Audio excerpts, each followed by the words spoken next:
How did you discover Islam? How did you encounter this beautiful deen? Ani wakikuyu na kuanga wezi nini. Wataniulia? Nilikuwa na a story ya Nyeri women walikuwa na uama bwana. Yes. Mimi I think vile saa kulingana ile my first encounter niliona ni kama hawapendi wanawake. Every time you should count yourself very lucky. Uko kwa ile the minority ambayo wamekuwa na very smooth sailing ama support kubwa kutoka kwa side ya family. I have a friend mwenye alinipigia simu juzi nikamsalimu kama asalamu alaykum, akaniambia niko poa. So kumbe aliambiwa na mama yake astaki kusikia hizo lugha zenyu kwa nyumba yangu. Niko poa. Assalamu alaikum wa rahmatullahi wa barakatuh. Welcome again to another episode of Rediscovering Faith, a journey home. Today we have an amazing visitor, and without much further ado, wacha tumkaribishe mgeni wetu katika studio ya Da'wa Center, and let's talk to Hafsa. Hafsa, yes. Karibu sana katika studio. Asante, thank you for having me. Pleased to have you. Wallahi. So, who is Hafsa? Where is Hafsa from? And everything pertaining to Hafsa. As much as unaweza tuambia. Karibu. Well, thank you so much. Assalamu alaikum wa rahmatullahi wa barakatuh. Wa alaikum salam wa rahmatullahi wa barakatuh. So, Hafsa is this small girl from Nyeri. Okay. Born and raised.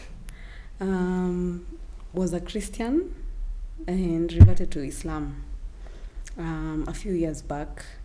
Nimekuwa Sunday school, nimekuwa I was a devoted Christian until I discovered Islam. I fell in love and I ended up reverting, alhamdulillah. Yeah. Okay, mashallah. Hafsa, umetueleza hayo yote, uliupata vipi Uislamu? How did you discover Islam? How did you encounter this beautiful deen? I had my first encounter when I was in my first year of college. Okay. But sikupenda.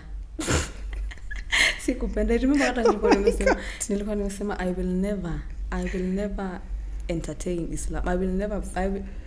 Subhanallah. Tell me more.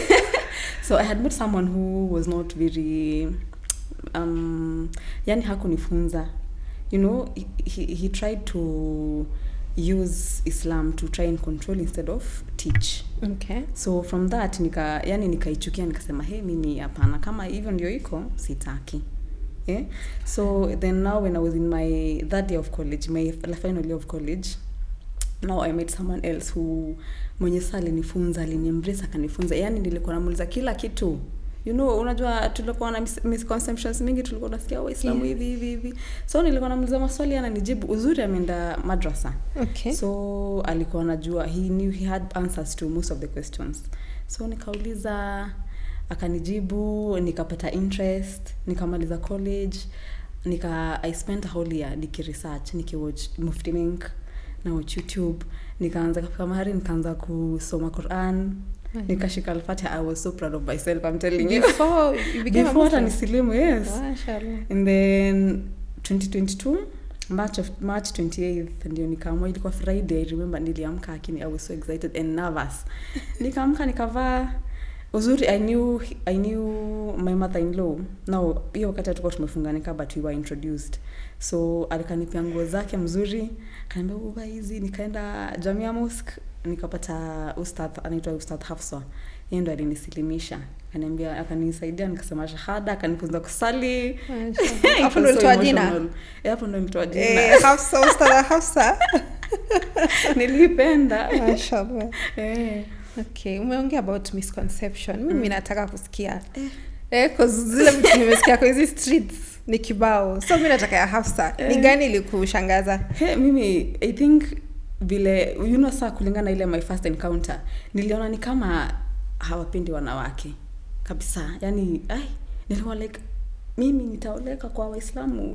Waislamu wana control hivi wasichana wao. And then I used to love how they dressed, but nilikuwa nafikiria it was forced. So nilikuwa sema yes unakaa vizuri lakini mimi sitaki kuvaa hivyo. Sitaki kuvaa hivyo. Alafu unajua Kristo tunavaa tu vile tulikuwa tunavaa tu vile unataka. Ukisikia utamka uvaa freestyle wewe vaa. Yeah. So I think that was the biggest misconception nilikuwa nayo ya wanawake wanadhulumiwa ama wamefinywa. They don't have, because that is how I felt at that time. Under that person's control. Under that person, yeah. So I hated it. Nikasema, niedi kwenda sitaki. But alhamdulillah. Nimesikia mwongea Kikuyu. Turudi nyumbani. Hafsa ni Mkikuyu. Kalenga. What? Tuihamwe muno. Now, tell me about your family.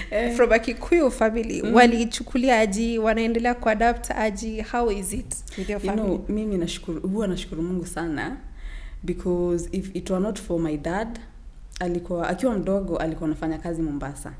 So alifanya kazi for a long time. I don't know how many years, but it was a while. Yeah. So alikuwa na interact na Waislamu, aliishi na wao, akakuwa exposed. Yeah. So yeye hata alikuwa ananiambia anajua dini, though alikuwa ananiambia najua ni dini Muislamu ni dini mzuri, lakini watu wanaazojit na Al-Shabaab. Unajua wewe si mmoja wao, lakini unajua Waislamu na Al-Shabaab wanaletwa hivi pamoja. Sasa sitaki tukiwe juu ya hiyo. Mbona usijali, mimi sitajoin Al-Shabaab. But I thank Allah juu ya hivyo. So unajua sasa dad akijuvila alikuwa anajua, akaenda akaambia mama akamuelimisha kidogo, akamwambia ni dini mzuri nini. So hata mama alikuwa sasa dini yenu ni ya nini? Akamwambia sasa dini yetu ni kama tu yenu. Sisi tunajua prophets wenyu wote ndio sisi tuko nao. So nikamwambia difference ni kidogo tu. So with that it wasn't so challenging for me. So walinikubali, wakakubali bwanangu, alhamdulillah. Nashukuru Mungu. Oh man, that is beautiful. Alhamdulillah. Wallahi, every time you should count yourself very lucky. Uko kwa ile the minority ambayo wamekuwa na very smooth sailing ama support kubwa kutoka kwa side ya familia. I know, let me tell you, wale watu wamekuja wananiambia ati mamangu ama amesilimu lakini anaogopa kuambia mzazi. Unajua nasikia mamake akisema mimi hiyo dini siwezi taka huko. So, I have a friend mwenye alinipigia simu juzi, nikamsalimu kama asalamu alaykum, akaniambia niko poa. So kumbe aliambiwa na mama yake astaki kusikia hizo lugha zenyu kwa hii nyumba yangu. Niko poa. Akasema niko poa. Na nikarudia hata mara ya pili nashindwa mbona anisalimiki ati niko poa. So nikamuuliza later on, akaniambia hata ndo alinitext akaniambia ati pole, akanisalimika sasa kwa text akaniambia pole mamangu aliniambia hata kusikia hiyo lugha huko kwetu. So yeye nashukuru Mungu sana ati wazazi wangu walikubali, because watu wanakapitia. Alhamdulillah. Alafu pia nimesikia umesema kitu. Ukasema walikubali bwana yangu. Yes. I want to talk about that, but in this way. Ikwaji, how is it? How is it hard being a revert and married to somebody who I believe amezaliwa katika dini, si ndio? Yeah. How is it? For me, it's not hard. I think mimi nakwambia I'm always grateful to Allah, because I think Allah gave me the best person for me, mwenye someone who is patient, mwenye anajua this woman is a revert, hajui dini vizuri.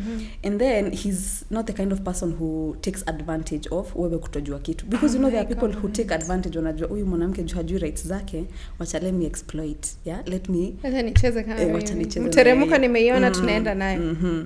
Kuna wenye wanakuanga hivyo hata let me tell you, the people watu wako na story. So mimi nashukuru Mungu, for me it has not been hard. First of all, kuolekana mtu mwenye anajua dini, that is a big plus, alhamdulillah. Mtu mwenye we grow together, anakufunza dini, plus his family is great. They didn't say ati huyu ni Mkikuyu, because unajua kuna kwanga pia na cultural differences. Hapo ndio nataka kujua ilikuwaje. Ni Wakikuyu anakuanga wezi nini wataniulia. Wataniulia ati watakata. Unajua kwanza kulikuwa na ile wakati kulikuwa na a story ya Nyeri women walikuwa na bwana. Yes.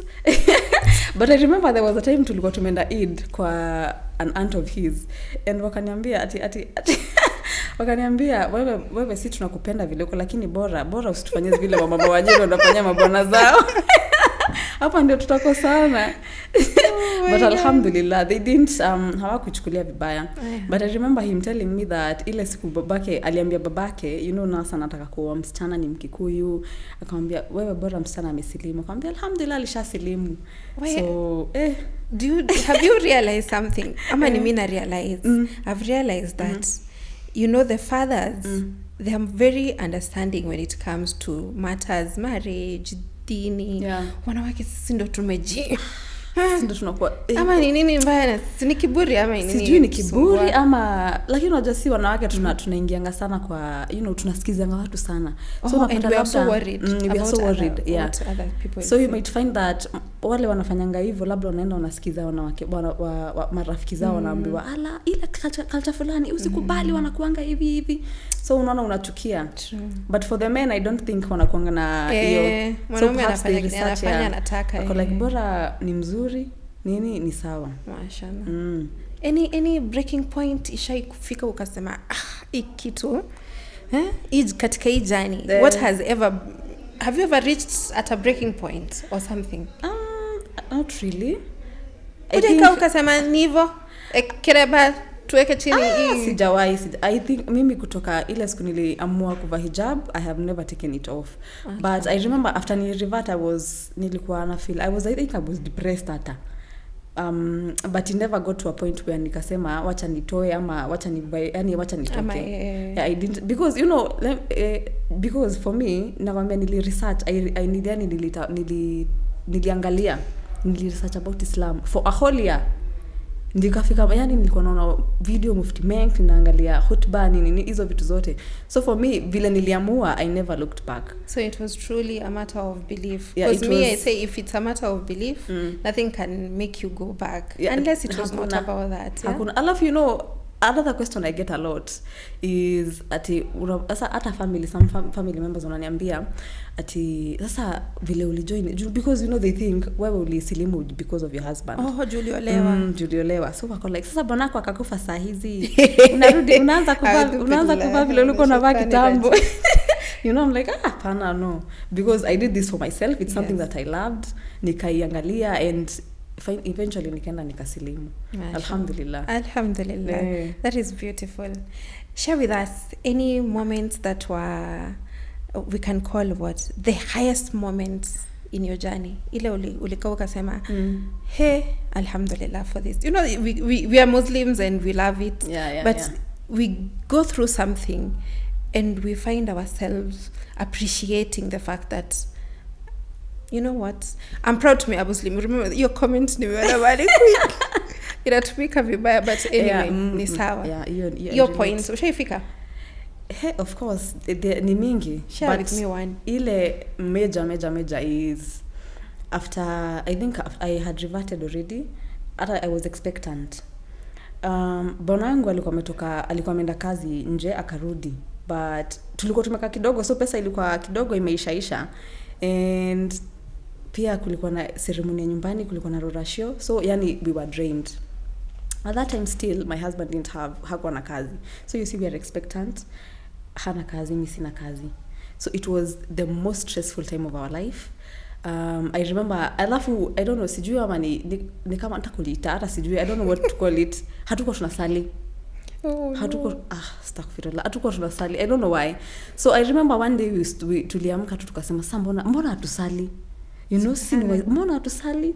So tukasema asa wacha tusali, labda inshallah tuki labda itatufungulia itatoa manuks tumejiwekea. Tukaanza kusali, tunamkata tahajjud sometimes, and let me tell you alipata kazi. Alhamdulillah, that was the big, yani it was the biggest, ilikuwa kama celebration. Tulikuwa tumefurahia. Woi mtoto hakutoroga mali. Oh my god. Sometimes shida zinaturudisha kwenye Mwenyezi Mungu. Sometimes we should appreciate problems. They bring us closer to Allah. I think pia that was a lesson for us. We have never looked back. Yani tulisema hakuna, akiamka asubuhi lazima tusali fajr. Lazima, yani tulisema kutoka leo lazima tusali, because we don't want to go back there. Alafu you know it was a big thing for us. Tulikuwa alhamdulillah, I'm thankful, yani tunashukuru Mungu. Mashallah. Umeongea juu ya ratio. Mimi naendelea tu kudandia vitu. So you can be a Muslim and pia ratio. Yes, I didn't think it was possible. Siko nafikiria, yani siko najua hata nikitu. Ulikuwa dhani yako naenda gaji? Nilikuwa fikiria ikiwa yani ukishaingia Uislamu hakuna mambo ya culture and all of that. And actually kuna watu hawafanyangi mambo ya cultural, wanafuata tu dini. Lakini my father insisted. Alisema wai kaile tuka kwa kastana kangu bila nimekalea, alafu wanajua sawa wazazi wa Kikuyu hii ni kitu yani wamekuwa wamengoja ratio and a wedding. Yeah. So bonangu atakuwa anataka. Alikuwa sema mimi sina kupea mahari yako. Mbona mimi nipelekea wazazi wako mahari? Cha kuchoma. No? Lakini saa babake hata mtali babake hata ndo alikuwa akisema hapana lazima tufanye vile sasa tunaenda kuchukua msichana we have to vile wao wanatukubali hata sisi tufanye nini tukubali. So I asked around nikafanya research nikaambiwa it's okay tukifanya ratio as long as haiendi against dini. So kama pombe unajua kuna ile kupeleka maratina. Yes, so hiyo tukaondoa. So we did everything else to the book. Hatukuwa na mambo ya wimbo. We didn't have either dances and all of that. Yani it was strictly lazima iendane na dini sasa. So alhamdulillah ilikuwa hivyo. That is beautiful. Na kwanza hiyo ni kitu watu wengi wanauliza. Kuna watu wanafaa kufanya ratio and kama especially kama ni reverts wasichana the men do not want, so they wanaja in the process ya convince wengine wamekubali wanashinda saa how do we go about it. And at the same time I think it is important ratio ifanyike. We are creating a relationship with the other family. Tukianza kujifanya like to win their hearts because that's not right. Because when you also look at the side of the parents, sasa kama mimi wazazi wangu si Waislamu, so hawajui vile na hawafuati Kiislamu. So to them they had a certain expectation already. So I think it is fair for them at least give pia itasaidia na kuingiana kama family. You mingle and mnaona this is like this. Sio kila mtu anashikilia their farm and yet it has no repercussions whatsoever. So ni vizuri kuangalia culture as long as it does not interfere with your religion then there is no harm, sindo? Bora isipigane na dini. Mashallah. That is a big thing. Yenye watu wanafaa kuconsider. Because sometimes Rivat wanashikilia kidete. Unajua Rivat ni kama mtu akona njaa siku nyingi. Ukisha unataki kuachilia. So sometimes it crowds our nini, but anyway. What advice ama unge request nini the Muslim Ummah concerning their responsibility over the new Muslims? Because I think it's mostly support. Kuna watu wengi wenye after umesilimu we lack support from Muslims wenye wamezaliwa huko.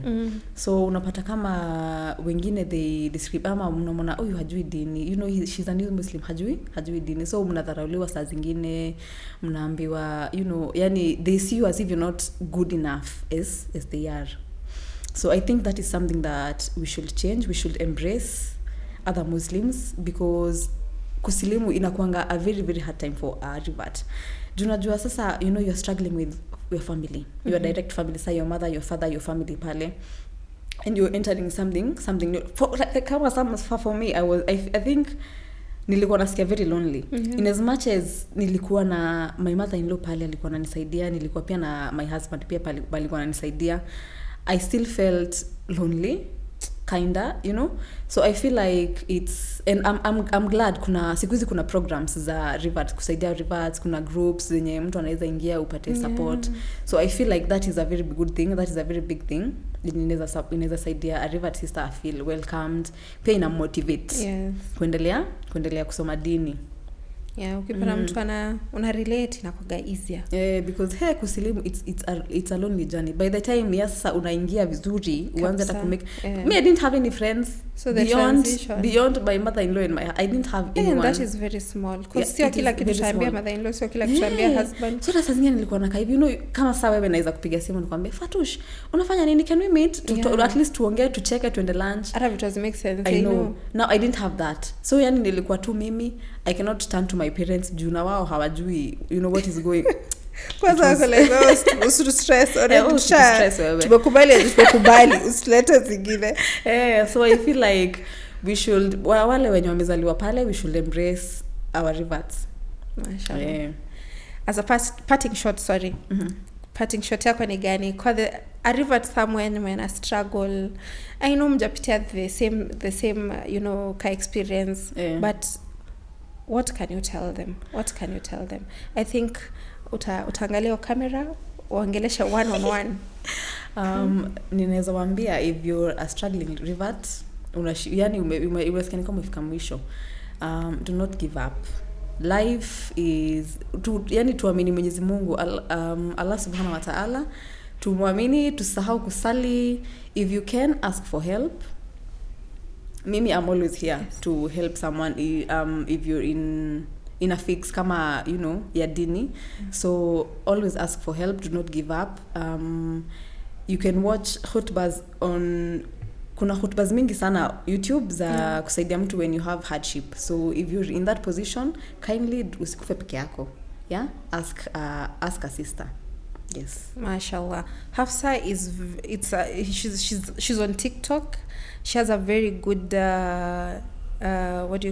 platform yenye anashare a lot, subhanallah. And hapo ndo nimekujulia kwanza kabla hata the other part mali tunakutananga. And I love your content. Thank you. You're trying to make it as the last time nilikuwa na mtu pale alisema the halalified. It's a halalified account.